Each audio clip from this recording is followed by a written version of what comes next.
115, qui nous dit,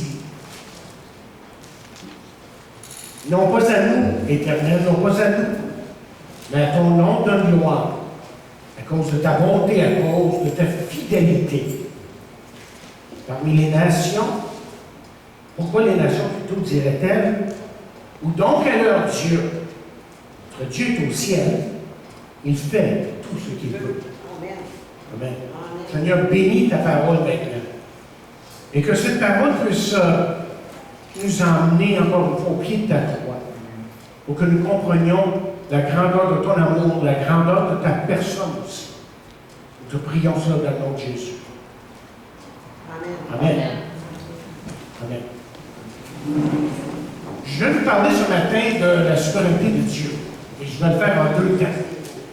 D'abord, je vais vous donner le côté doctrinal de la chose. Le côté de l'enseignement, dans le sens que je vous explique c'est quoi. Ça, c'était la méthode de Paul. Lorsque Paul enseignait, écrivait sur toutes ses épîtres, d'abord le côté enseignement, le côté doctrinal. Et ensuite, dans la deuxième partie de ses écrits, que ce soit n'importe quel de ses épîtres, faisait l'application. Et c'est exactement comment je vais faire ça ce matin. OK? Donc, la souveraineté de Dieu est tellement importante que Spurgeon a écrit ceci. Il a dit, il n'y a pas d'attribut plus réconfortant pour ses enfants que celui de la souveraineté de Dieu. Dans les circonstances les plus adverses, dans les épreuves les plus dures, ils croient que la souveraineté a décrété, et permis leurs afflictions, que la souveraineté les domine et qu'elle les sanctifiera.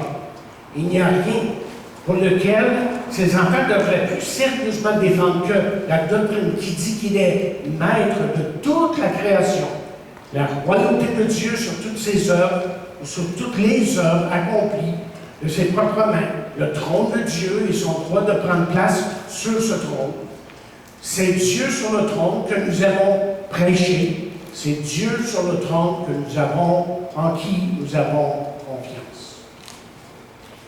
Vous savez, nous vivons à une époque où tout est remis en question.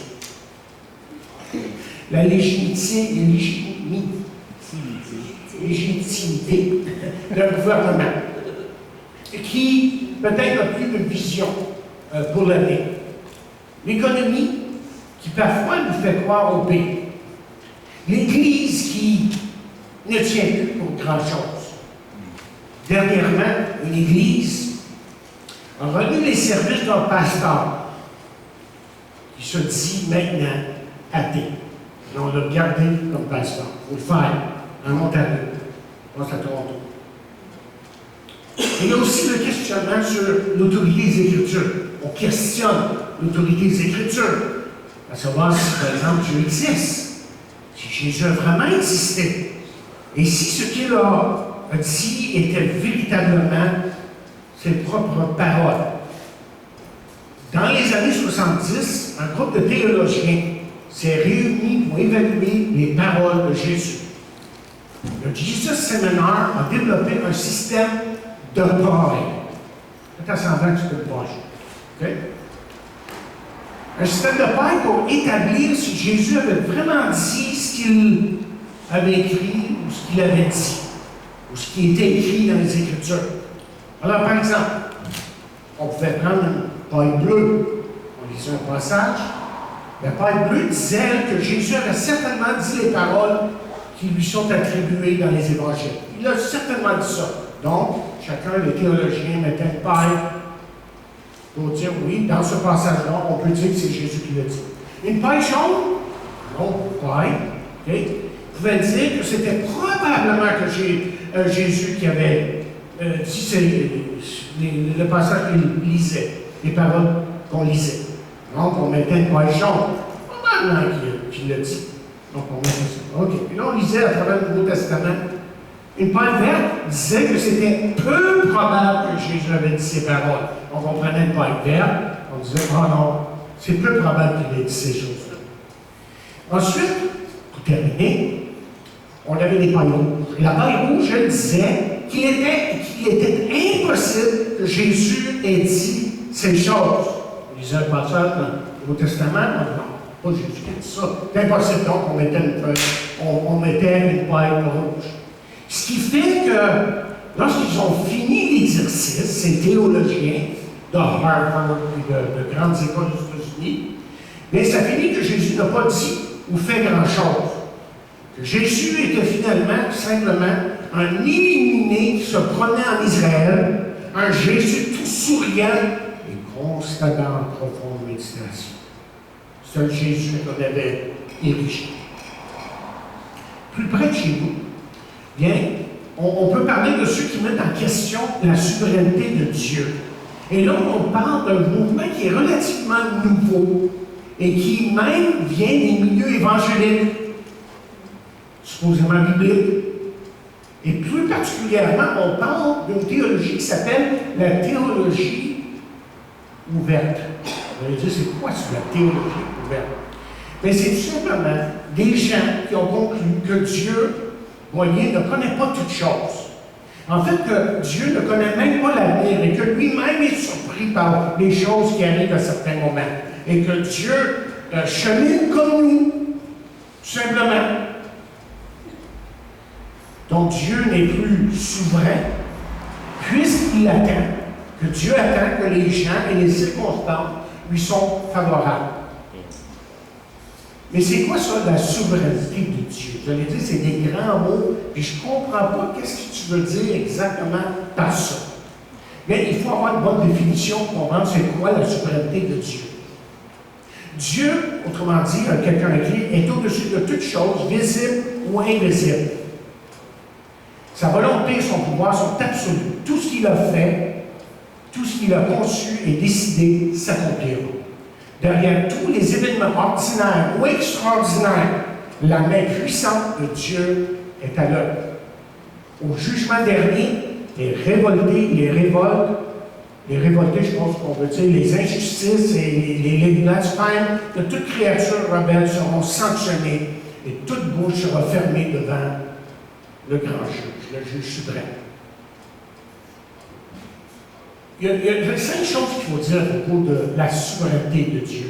Et là, on parle d'un Dieu qui est maître de tout, d'absolument tout, qui contrôle tout. Mais la première chose qu'il faut réaliser quand on parle de la souveraineté de Dieu, et tantôt, là, on va l'appliquer à votre vie. Ça veut dire quoi tout ça pour moi aujourd'hui dans ma vie? D'abord, il faut comprendre que quand on parle de souveraineté de Dieu, que Dieu a un plan. Et nous lisons justement dans 15 ces paroles. Il dit un jour, dit le Seigneur, je reviendrai, je rebâtirai la maison de David qui s'est effondrée. Je relèverai ses murailles renversées, je réparerai ses ruines. Alors, le reste de l'humanité cherchera le Seigneur. Oui, toutes les nations qui ont entendu parler de moi. Ainsi parle le Seigneur, qui réalise le plan qui s'est tracé de toute éternité. Dieu a un plan. Et ce plan-là vient de quelque part dans l'éternité. Deuxièmement, quand on parle de la souveraineté, tout est inclus et selon sa volonté. Et là, on lit dans Éphésiens 1er chapitre, verset 11, et dans tout ce qui appartiendra un jour au Christ, nous aurons notre part. C'est en Jésus-Christ que cela se fera. Et c'est en lui aussi que nous avons été déclarés héritiers par décret de celui qui a le pouvoir d'accomplir tout ce que sa volonté a décidé. Dieu a décidé. Dieu a un plan. Et troisièmement, qu'est-ce qu'on peut dire de la souveraineté de Dieu? C'est qu'il exécute toutes choses selon son bon plaisir. Selon son bon plaisir. Dans Éphésiens 1er chapitre, verset 5, nous lisons, nous ayant prédestinés ou prédéterminés dans son amour à être ses enfants d'adoption par Jésus-Christ selon le bon plaisir de sa volonté. Et dans le psaume 135, verset 6, c'est des paroles qui ressemblent un peu à ce qu'on a lu ce matin, il est dit, tout ce que l'Éternel veut, il le fait dans les cieux et sur la terre, dans les mers et dans tous les abîmes. Mais il y a une quatrième chose qu'il faut considérer quand on parle de la souveraineté de Dieu, que Dieu est maître de tout. Quatrièmement, c'est que même le méchant fait partie de son plan. Dans le Proverbe 16, verset 4, je pense qu'on l'a cité depuis quelques semaines, il est dit que l'Éternel a tout fait pour un but, même le méchant, pour le jour du malheur. Et enfin, parlons de l'aboutissement. Dans Éphésiens 1, verset 14, dans la traduction sonore, on lit « C'est cet esprit qui constitue l'acompte de notre héritage en attendant la délivrance du peuple que Dieu s'est acquis. Ainsi, tout aboutit à célébrer sa gloire. Tout aboutit. Tout a été fait, autrement dit, pour sa gloire. » C'est important de comprendre ces choses-là. Sans ça, on va arriver à la conclusion, comme j'ai déjà entendu, que Dieu est injuste, et Dieu est souverain. Et il y a deux choses qu'il faut quand même noter quand on parle de la souveraineté de Dieu. La première chose, c'est ceci. C'est que Dieu n'agit pas injustement. Dieu n'agit pas injustement. Quelqu'un écrit la puissance sans limite de Dieu. Et la puissance de Dieu est sans limite. N'entraîne aucune atteinte à sa sainteté. Il est souverain, il est aussi saint. Contrairement aux puissants de ce monde et aux démons, Dieu maintient en parfaite harmonie, dit-il, puissance et justice. Mais il y a une deuxième chose, avant qu'on aille du côté pratique, qu'il faut considérer lorsqu'on parle de la souveraineté de Dieu. C'est qu'en fin de compte, voyez, il faut accepter qu'il y a des choses, que vous et moi, nous ne comprendrons jamais que jusqu'à temps qu'on sera évidemment dans sa présence. Et c'est pour ça qu'on peut lire des versets comme dans Deutéronome 29, verset 29, il dit « Les choses cachées sont à l'Éternel, notre Dieu, et les choses révélées sont à nous et à nos enfants à perpétuité, afin que nous mettions en pratique toutes les paroles de cette loi. » Ensuite, dans 1 Corinthiens 12, ça c'est un verset qu'on connaît bien, qui dit « À présent, nous ne voyons pas les choses clairement. Hein? Nous les voyons comme dans un miroir, dit Paul. » Il dit « Mais plus tard, nous verrons face à face. À présent, je ne connais pas tout, mais plus tard, je connaîtrai comme Dieu me connaît. » Comment dire que je vais comprendre ce que Dieu était en train de faire? Pour le moment, je ne comprends pas tout. Il y a des choses qui demeurent, je ne dirais pas mystérieux, mais un mystère. Un mystère. C'est des choses que Dieu a tout simplement choisi de ne pas nous dire pour le moment, pour que nous apprenions justement à lui faire confiance, pour que nous apprenions à marcher par la foi. OK, voici maintenant la deuxième partie de ce message. Okay? Quelles sont les bénédictions de la souveraineté de Dieu? Parce qu'une fois que vous comprenez la souveraineté de Dieu et que Dieu est maître de tout, que Dieu est aussi maître dans votre vie. Première chose, la réalisation de la souveraineté de Dieu approfondit notre vénération de Dieu. On va dire peut-être, pas l'habitude de parler de vénération, notre adoration de Dieu. Il y a un homme de Dieu a écrit un Dieu qui peut être résisté dans ses plans et ses décrets, n'est pas Dieu du tout, tandis qu'un Dieu qui règne réellement sur l'univers est un Dieu que nous apprenons à connaître avec joie, dans un esprit d'obéissance et d'adoration. Et vous allez vous rappeler qu'Ésaïe, lui, a fait l'expérience de voir Dieu sur le trône, et ça a été littéralement pour lui traumatisant. Voici ce que nous lisons à Ésaïe 6. L'année de la mort du roi Osias, je vis le Seigneur assis sur le trône, ou un trône très élevé, et les pans de sa robe remplissaient le temple. Des séraphins se tenaient au-dessus de lui, ils avaient chacun 6 ailes, deux dont ils se couvraient la face, 2 dont ils se couvraient les pieds, et 2 dont ils se servaient pour voler. Ils criaient l'un à l'autre et disaient « Saint, Saint, Saint est l'Éternel des armées. Toute la terre est pleine de sa gloire. » Les portes furent ébranlées dans leur fondement par la voix qui retentissait, et la maison se remplit de fumée.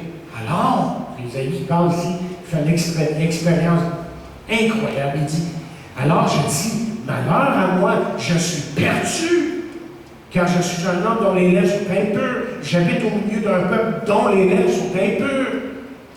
Et mes yeux, dit-il, ont vu le roi, l'Éternel des armées. Ça a littéralement changé sa vie. Et vous savez quoi? J'ai compris ici tout simplement ceci. Le plus que j'étudie la souveraineté de Dieu, le fait que Dieu est maître de tout, qu'un Dieu souverain est tout à fait acceptable pour un enfant de Dieu, tout à fait aimable et adorable. Il y a une deuxième chose. Non seulement est-ce que ça m'aide à vraiment l'adorer, à vraiment lui dire combien je l'aime, combien il est bon, comment il est grand, mais la réalisation de la souveraineté apporte avec elle le réconfort dans nos épreuves, la tentation et la tristesse. Écoutez, on vit dans un monde où la souffrance est le lot de tous les hommes. De tous les hommes. C'est pour ça qu'un jour, on va mourir. Hein? Ça fait partie de la souffrance. Mais la question est celle-ci, c'est comment on fait face à la souffrance. Ça, c'est tout autre. Et la souveraineté de Dieu nous enseigne que tout est sous le contrôle de Dieu. Ça fait combien de fois je le dis plusieurs fois? Dieu sait toutes choses, autrement dit. Contraire à ce que les hommes peuvent inventer comme Dieu, parce qu'on s'invente littéralement des dieux aujourd'hui. Dieu sait toutes choses, ce qui inclut évidemment le futur. Dieu sait ce qui va arriver dans l'avenir. Et c'est dans cette perspective-là que Pierre, lui, va écrire ses paroles et il va dire, c'est là ce qui fait votre choix. Quoique maintenant, puisqu'il le faut, vous soyez attristés pour un peu de temps par diverses épreuves, afin que l'épreuve de votre foi, plus précieuse que l'or périssable, qui cependant est éprouvée par le feu, ait pour résultat la louange, la gloire et l'honneur lorsque Jésus-Christ apparaîtra. Alors, quand on peut regarder en avant, réaliser que notre Dieu est souverain. Nos souffrances, nos moments difficiles, s'il vous plaît. Mais c'est différent. Et je me rappelle quand Pascal a présenté son livre à une conférence, on avait un temps de questions. Je suis tout seul qui a posé une question. Ben moi, qui posera une question. Là, j'ai dit à Pascal, vous savez pourquoi j'ai posé la question? Parce que je sais, ayant travaillé avec certains, même soi-disant pasteurs, ne comprennent pas certaines choses. Il y a des choses qui leur échappent, mais correctes. Et j'ai demandé à Pascal, j'ai dit, Pascal, comment est-ce que tu relis la souveraineté de Dieu dans ce dont tu parles, l'oppression et tout le reste, et l'autorité des Écritures? Là, il a donné une belle réponse qui était claire et nette. Il faut reconnaître que Dieu est souverain et que Dieu va toujours agir selon sa parole. On ne contredira jamais sa parole tout en agissant pour nous, dans nos vies. Il connaît toutes choses. OK, troisième chose. Une troisième chose, c'est qu'une compréhension ou acceptation de la souveraineté de Dieu apporte avec elle l'encouragement, et ça, c'est pour toi, Simon. Et je dis ça ici, un peu bien. L'encouragement et la joie dans l'Évangile de Dieu. Hein, quand on comprend la souveraineté de Dieu, ça nous apporte de la joie. Je dirais que ça nous motive plus pour évangéliser. Il faut le dire là, que l'homme naturel, hein, quand on dit l'homme naturel, on parle de l'homme qui est sans Dieu, mais l'homme naturel est naturellement anti-Dieu. Oh, il peut s'intéresser dans les choses de Dieu pour un certain temps et faire semblant qu'il cherche Dieu. Mais aussitôt que vous lui parlez de l'Évangile, vous savez l'Évangile dont on a parlé au début, là, quand j'ai posé la question, c'est quoi l'Évangile? Aussitôt que vous dites les vraies choses, que vous parlez de la colère de Dieu, que vous parlez du péché et que vous parlez de la repentance, et trop souvent, vous courez les chances qu'on vous tourne le dos, tout simplement. On ne veut pas entendre parler de ces choses-là. On veut entendre parler de richesse, on veut parler de prospérité, de guérison, et Dieu est tout là pour tout ça. Mais seulement, il y a autre chose. Et le message de la croix n'est pas toujours plaisant. Ce qui fait que, quand on parle de conversion, mais de vraie conversion, okay? Ça, c'est l'affaire de Dieu. C'est vraiment l'affaire de Dieu. Moi, je suis appelé à évangéliser. Et notre force à nous, en tant que chrétiens, est là. Dieu est souverain. Alors, lisons les mots versets qui suivent, là, ici, dans Jean 6, 44, par exemple, qui dit « Nul ne peut venir à moi, je dis Jésus dans Jean 6, verset 44, « Nul ne peut venir à moi si le Père qui m'a envoyé ne l'attire. » C'est l'affaire de Dieu. Moi, j'évangélise. Et je le ressusciterai, dit Jésus au dernier jour. Ensuite, dans Jean 15, il dit « Ce n'est pas vous qui m'avez choisi, mais moi, je vous ai choisi et je vous ai établi afin que vous alliez et que vous portiez du fruit, et que votre fruit demeure, afin que ce que vous demandez au Père en mon nom, il vous le donne. » Donc, c'est dans cette perspective-là, vous voyez, que les apôtres ont annoncé l'évangile de Jésus-Christ. Jésus avait dit « Allez dans tout le monde et prêchez la bonne nouvelle ». Est-ce que vous pensez que c'est à pour que les résultats soient à zéro? Pas du tout. Mais non. Par exemple, dans Actes 18, verset 10, mes versets favoris dans la Bible, parce que c'est avec ce verset-là que je suis venu ici. On lit là dans Actes 18, verset 10. Écoutez bien les paroles. Il dit, c'est Dieu qui parle à Paul. Il dit, quand je suis avec toi, et personne ne mettra la main sur toi pour te faire du mal. Paul ne tentait pas d'aller dans la ville dont il était question dans ce passage. Non, ça ne lui tentait pas. Mais il dit, parle, car j'ai un peuple nombreux dans cette ville. C'est Dieu qui sauve. Pas moi. Moi, je suis juste un évangéliste. Je suis juste celui qui apporte la parole. Quatrième point, là, juste pour que vous puissiez comprendre qu'il y a une application ici à faire dans votre vie, là. Quand on parle de ces grandes doctrines bibliques, là, il faut toujours voir que ça s'applique dans mon quotidien. Okay? La reconnaissance de la souveraineté de Dieu offre aux croyants la sécurité. Parce que, vous voyez, on se regarde parfois, on regarde nos vies. On est loin d'être parfait. Puis on se demande, mais je vais-tu être capable de me rendre au bout, là? Hein? Parce que Jésus il va m'enlever. Puis c'est un petit peu la question du livre Pascal écrit. Est-ce que je vais être capable de me rendre là, vraiment? Moi, je veux que vous sachiez ceci, c'est que Dieu est là pour ses enfants. Dieu est toujours là pour ses enfants. Pour ses enfants, pour ceux qui sont à lui, ceux qui lui appartiennent.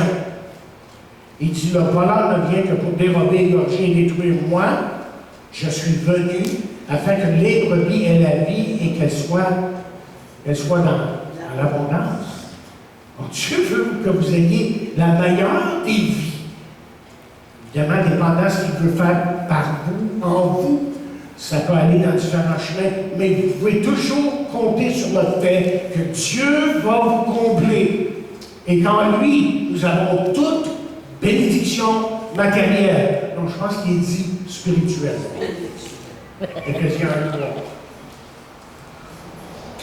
Écoutez, quelqu'un a dit dernièrement ceci, il dit, Jésus-Christ est la seule ressource de connaissance de Dieu et la seule base de la sécurité spirituelle.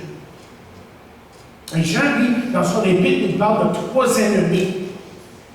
Les trois ennemis d'un enfant de Dieu. Dans 1 Jean, 2e chapitre, 15 à 16, c'est bien ce qu'il dit.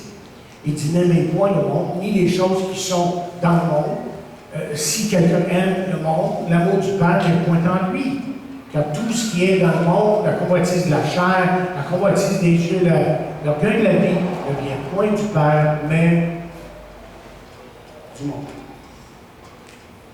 Et c'est sûr que quand vous lisez votre Bible, et j'espère que vous lisez votre Bible, que vous nourrissez votre âme, jour après jour, on va en parler dans notre école du dimanche, l'importance d'être nourri spirituellement.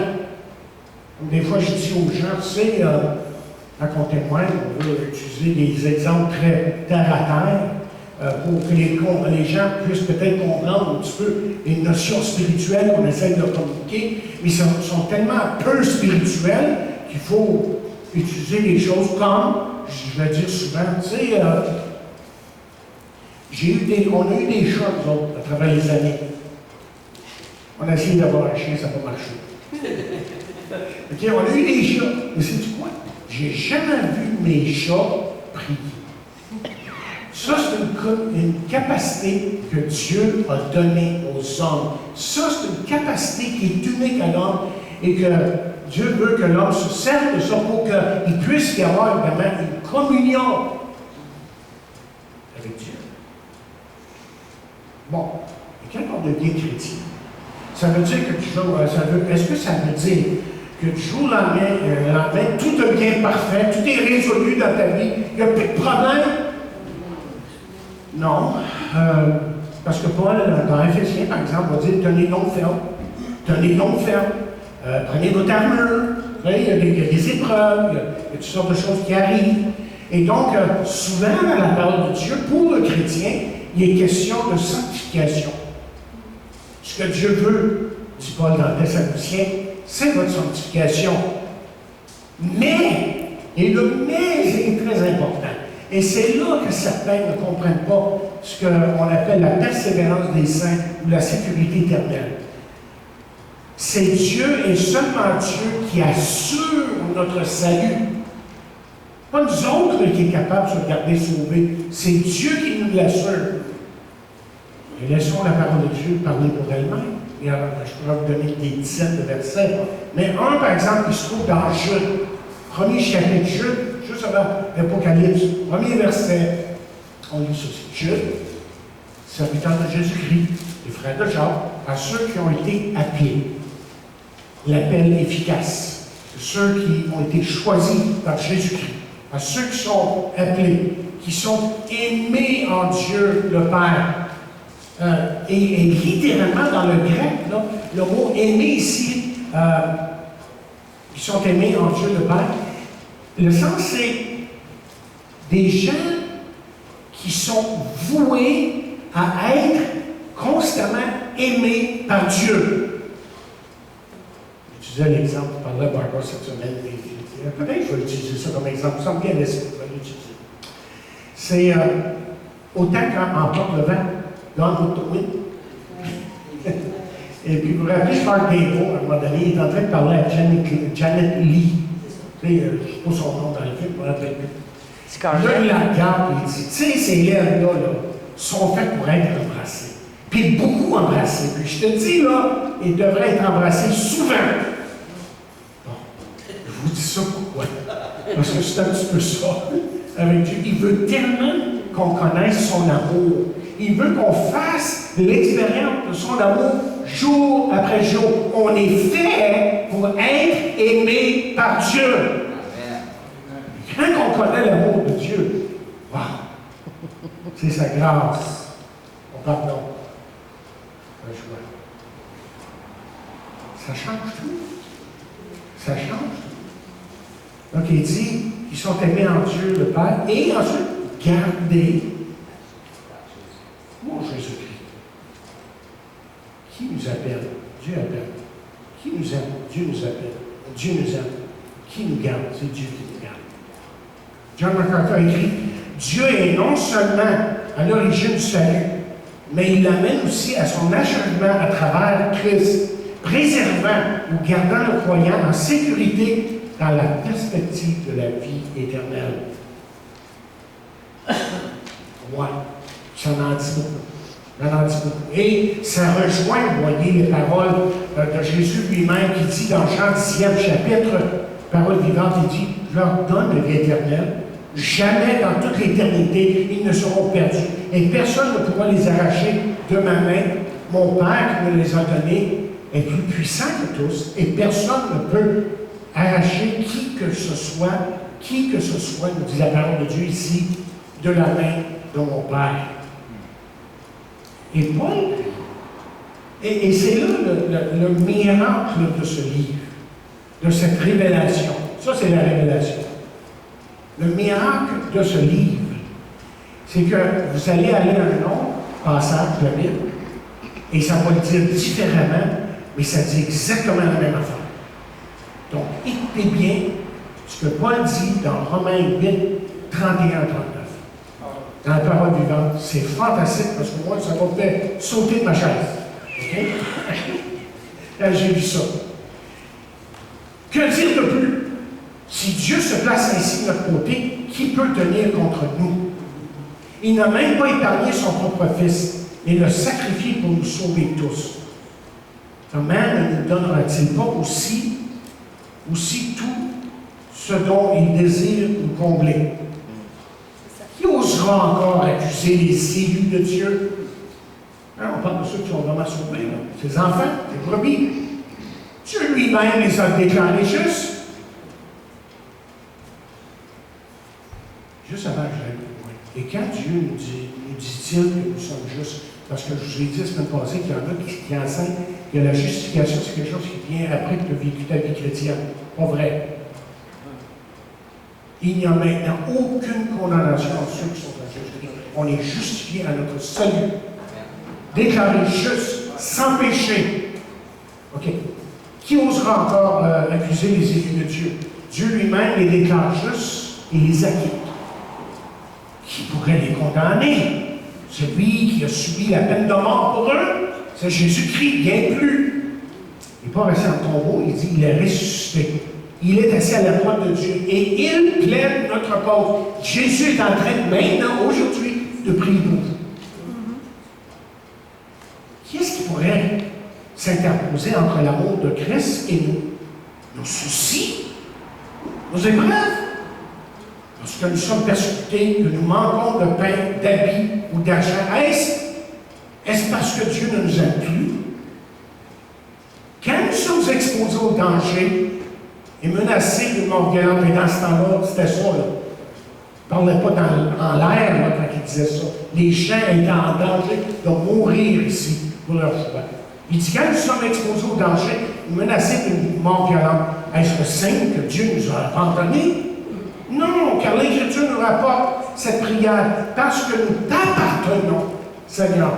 Nous sommes journellement en danger de mort.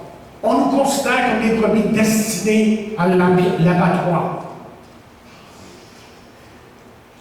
Mais dans tous nos combats, celui qui nous a tant aimés est près de nous. Et avec lui, nous restons vainqueurs et nous allons de victoire en victoire.